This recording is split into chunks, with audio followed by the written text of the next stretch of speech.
Okay, so first we need to remove the ring from the bottom of the lampshade. Now, depending on your lampshade will depend on what size ring you want, but I showed you guys the lampshade so you could see how big my ring was. Now, you just want to remove that bottom ring little fabric tape that's across it, and then there's a piece of tape adhering the ring to the actual shade, so you're just trying to break that apart from the shade. So I found just like pushing it helped, and it will pop freely at some point. Now I like the idea because you could do it with different size hoops, and you can readily find these either in the trash finds or at the thrift stores for little to no money. So you see, once you get it started, it just literally starts popping off. I was trying to be super careful because I was thinking of using the plastic to make something else. Now, you have to remove the tape, and this is actually pretty tedious if it's an older lampshade because that glue is really on there. So just start breaking it off. I actually ended up getting a piece of metal and scraping it, and it was much easier. But I'm going to come back when I finish doing it because it takes about 10 minutes to do this. Okay, so we're back and we got it off. Now we're going to adhere our board. Now I just made a stencil and adhered it. You could even write it if you want. This is Oramask 813. I get asked that a lot, what I use. You can use contact paper to make a stencil, different things like that. But I just cut my board 3/4 of an inch longer than the actual hoop so that I had something to adhere to. So you can see me now just trying to place the board. And then I'll use a staple gun to just adhere the board to it. I do this every time. I love this stapler because it's easy, but I want to staple the wrong way. So I'm just going to place a few staples, and I'm making sure to crisscross the staples in different directions so that they actually have something to adhere to, and I'm just worried about it sliding off. So once I actually do it, I just take a hammer and hammer the staples down a little bit just to make sure they're really nice and secure. And then I'm going to flip it over and do the exact same thing to the back.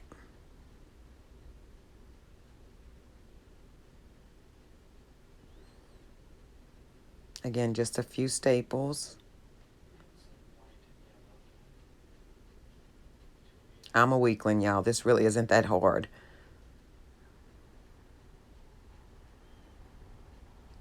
And then I'm going to hammer them back down. Now, I'll wait to the end to actually paint my stencil because I'm so clumsy that I know I'd have paint everywhere. So now I'm just going to adhere the lamb's ear. These from Walmart were only $1 a piece. So I'm going to actually just attach them. There's metal in the stems, so I'm going to use that to my advantage. Now, it's important that you note, because I tried different ways, but I started it where the bottom leaf is at the top of the board right here, and just wrapped the stem around the bottom part of the metal frame, and then attached it with a staple.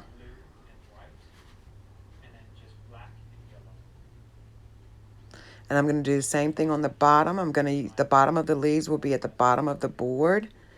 And then I'll run it through the loop, the metal frame, just to help secure it. Come back around, and then I'll staple that in place.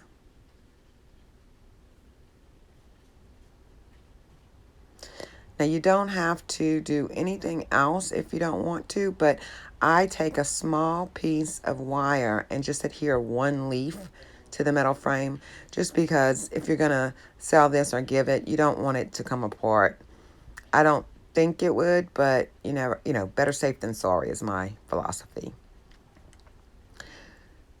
So then I'm going to take this dollar ribbon, and I'm just going to show you guys, if you have no bow making skills whatsoever, you can literally just make a loop, pinch it in the middle, and adhere that. That would be perfectly fine. So I actually wanted to make some loop bows, so that's what I'm going to end up doing here. I'm going to pause this and come back when I have my bow made. Okay, so I'm almost done making my bow, and I just want to show some of y'all how to cut the ends if you need to. I'm just fluffing it. I'll fluff it more once I actually get it on. But to get the ends so they're not straight, you just fold the corner to corner and then just cut a little wedge. And now I'm just going to tuck a little bit of the wire underneath the stems. Again, this is just to help secure it. I was actually did a pretty good job of getting the staples down. It was really hard to get the metal tie underneath it. So this is just to help secure it. Now I'll come back with some hot glue gun and glue down a few spots of the bow so that I know that it is secure.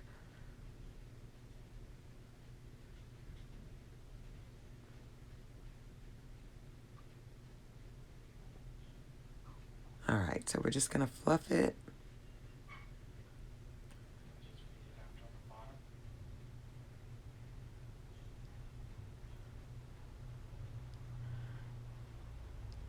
All right, Gail, quit fiddling with it and move on. So whenever I do, oh, this is me showing you how I'm attaching a leaf with a small little bit of wire. I just attached one leaf from the bottom and one leaf from the top just to secure it.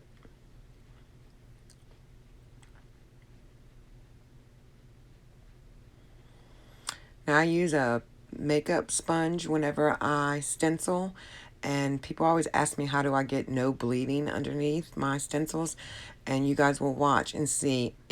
I use light coats. I use Mask 813 for my stencil, which helps a lot, and I do very, very light thin coats. Okay, so now we're ready to paint. And I also don't use a lot of paint. I am using homemade chalk paint. So I got my mason jar of my paint, and then I'll literally just take a few little dabs with a paintbrush and put onto a paper plate. Actually, these are styrofoam plates, but you could use a paper plate. See, I just put a little tiny bit. And then I take my makeup brush. Now your first coat, you want to be able to see the wood still. So I'm talking light, very, very light. What I'm basically trying to do is just put a little bit of paint on to seal the edges so that they don't bleed through. You would much rather do 10 thin coats than to do one thick coat and have to clean up. A bleed is when the paint goes underneath the stencil and it makes it sort of blurry, and it takes forever to clean it up. So light coats is the key. I also try when I first dab to dab into the largest part of the stencil so that it absorbs a lot of the initial paint off the sponge, and then I'll work my way off to the sides. So the first coat, you should be able to see the wood. The second coat, you can still sort of see the wood. The third coat is really whenever you start covering the wood, but it's still very light coats. And generally, it takes me up to 5 coats to get a true cover, get real good coverage on the stencil. So it's just making sure you pounce and lift up each time. So I'll put a little bit on, then I go into the largest spot, and then I work my way from there. Now I did not have my stencil all the way to the end of my board, and I got a little bit of paint at the end, so I ended up taking just sandpaper and sanding it off, but it's not a big deal. Important thing to remember is how light my coats are. And that you lift up each time. I'm not smearing the paint around. I'm literally dabbing it, picking it up, dabbing it, picking it up. A pouncing motion up and down.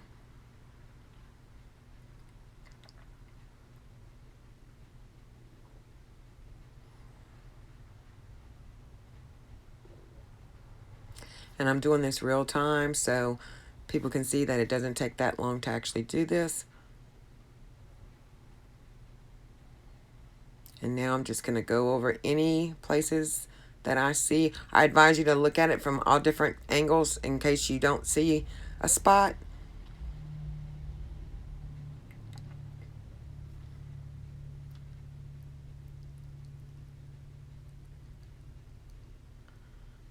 And I'm just making sure that I get it nice, even coverage throughout the entire board.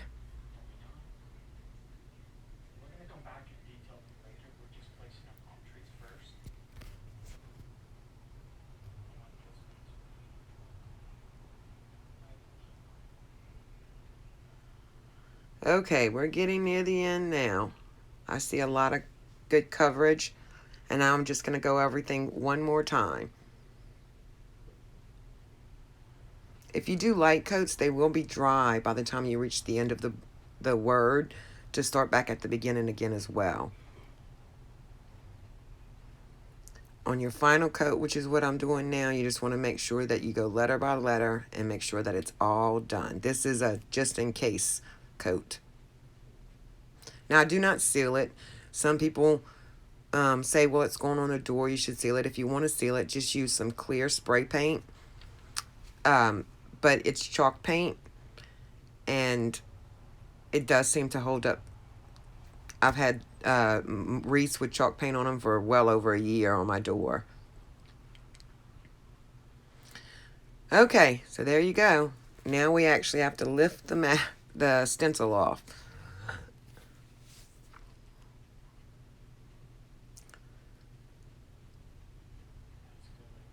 So you just got to be very careful because I have wet paint still. Some people wait for the stencil to dry. It's called pull off wet or pull off dry. I pull off when it's wet. The paint still is a little wet, and to me it just makes for cleaner lines. I had to piece my stencil together. That's a whole nother story. So just take your time and peel off the stencil.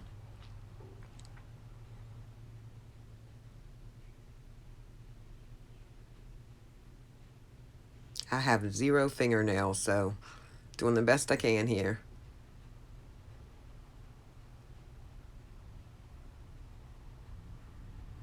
Okay. So this is my favorite tool to remove the little small pieces of the stencil with.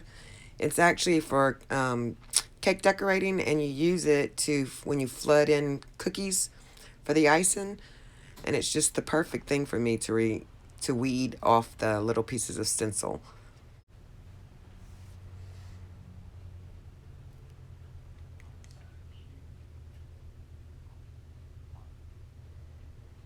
Had a little stubborn one. Okay, there you go. Very simple, very cute, and ended up costing me $3, I want to say, because I had found the board in my trash haul. The lampshade was given to me, so I really just bought the lamb's ear and the ribbon. So if you guys want to see other projects that I do, please make sure you hit the subscribe button, or you can find me on Facebook at the Original Junk Gypsy. On Instagram, it's _ the Junk Gypsy, where I will post my trash haul finds and some of my transformations that I do.